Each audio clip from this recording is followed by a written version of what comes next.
जय श्री राम दोस्तों, हमारे यूट्यूब चैनल स्टोरी गुरु में आपका स्वागत है। आज मैं आपको सुनाऊंगा एक और नई कहानी। भगवान जब भी देता है छप्पर फाड़ कर देता है।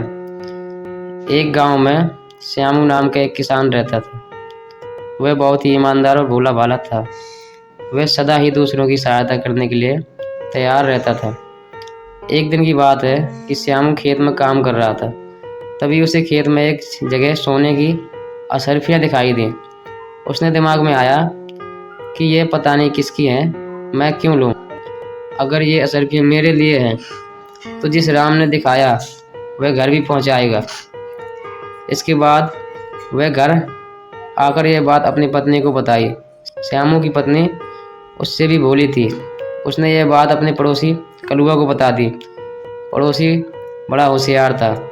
रात को जब सभी लोग खा पी कर सो गए तो कलुआ ने अपने घर वालों को जगाया और कहा, चलो हम लोग असरफी कोड़ खोद लाते हैं। पड़ोसी कलुआ और उसके घर वाले कुदाल आदि लेकर खेत में पहुंच गए। उन्होंने बताई हुई जगह पर कोड़ खोदा और उन्होंने देखा कि वहां एक बड़ा सा बक्सा है।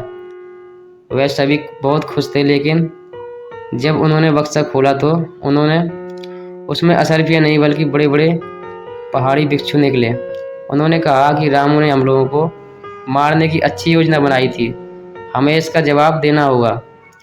उसने अपने घर वालों से कहा कि बक्सा उठाकर ले चलो और श्यामू का छप्पर फाड़कर इस भिक्षुओं को उसके घर पर गिरा दो, ताकि इन भिक्षुओं के काटने से पति और पत्नी की यह लीला समाप्त हो जाए। घर वालों ने वैसा ही किया और श्यामू के छप्पर को फाड़कर भिक्षुओं को उसके घर पर गिराने लगे। लेकिन धन है ऊपर वाला और उसकी लीला। जब ये भिक्षु घर में आते थे तो असरफियाँ बन जाते। सुबह सुबह जब श्यामू उठा तो उसने असरफियों को देखा।